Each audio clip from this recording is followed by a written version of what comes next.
Hello everyone, welcome to this video. During their time at Daystar, former Vice President Jonathan Lamb and his wife Suzy Lamb say they were repeatedly spiritually abused and bullied by Jonathan's mother, Daystar President Joni Lamb, and her allies.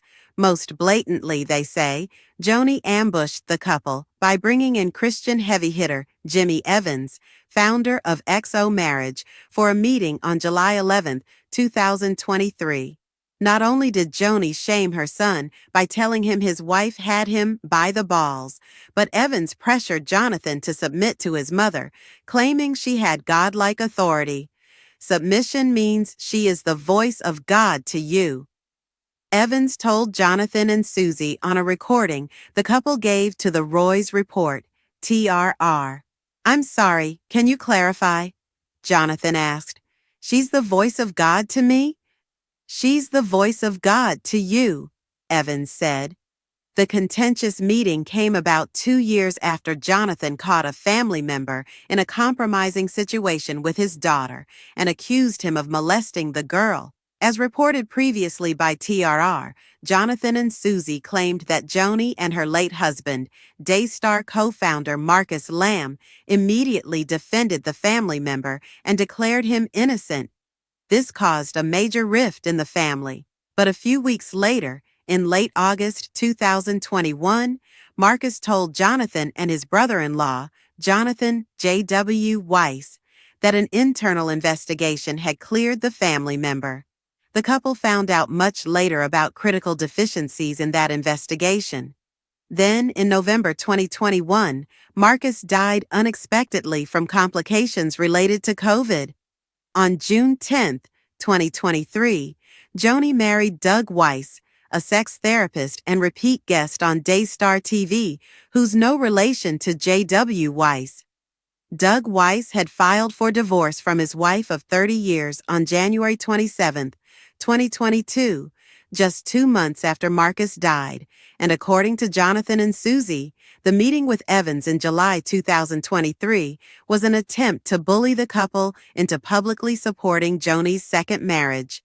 According to Jonathan and Suzy, none of Joni's kids or their spouses agreed with Joni's marriage to Weiss.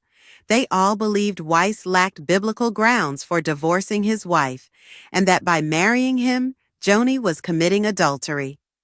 Just 2 months before the wedding, a longtime friend of Daystar, Denise Boggs of Living Waters Ministry, wrote an impassioned letter to Joni's family, urging them to intervene. Boggs not only knew Joni well, but had also counseled Doug Weiss and Lisa Weiss just prior to their divorce. Boggs wrote that she had voiced concerns about Weiss to Joni, but she refused to hear me. Now, Boggs said Joni was under a spirit of deception due to Weiss' influence. "He is a wolf in sheep's clothing," Boggs wrote. "She is of no caliber for such a high platform." She added, Joni didn't endorse divorce until she came under his deception. Using the Daystar platform, the enemy has successfully mocked the marriage covenant using one of the strongest Christian TV and networks, DSIC, in the nation. Jonathan told TRR that he gathered his family to confront Joni 2 days after receiving the letter. But Joni allowed each person no more than 60 seconds to share their heart. Says all she sees from us is fear and rushes out the door to go fly off to New York with Doug, Jonathan said. After Joni and Doug Weiss were married, Jonathan and Suzy remained uneasy about the marriage. But on July 5, 2023, they were asked to read a viewer comment on air, praising Joni's recent marriage to Weiss. The couple refused to do so because they felt it would give tacit approval to the marriage. Their refusal apparently deeply offended Joni. This prompted the meeting with Evans, in which Evans and Joni equated Joni's wishes with God's and Jonathan and Suzy's opposition with Satan. In his 2017 book Broken Trust, consultant and pastoral coach F. Remy Dieterich writes, "Spiritual abuse happens when people use God, or their supposed relationship with God, to control behavior for their benefit." Jonathan and Suzy said this is precisely what Evans and Joni were doing. On the recording of the meeting, Evans asks Jonathan, "If God came to you right now, and he is, saying you made a mistake, would you correct it?" And that's exactly what's happening. "Of course, without question," Jonathan replies. "But you're not," Evans says. "No, but God didn't appear. He didn't speak, inaudible," Jonathan says. "God has spoken to you," Joni interrupts. "He spoke to you through me. He spoke to you through Jimmy." "You're not God," Jonathan says. "But we're God's representatives," Evans says.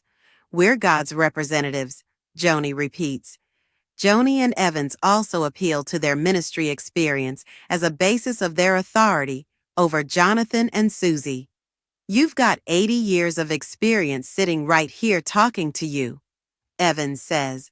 "It's a spirit, Jonathan. It's a spirit that you won't listen, not just to authority, but to experience."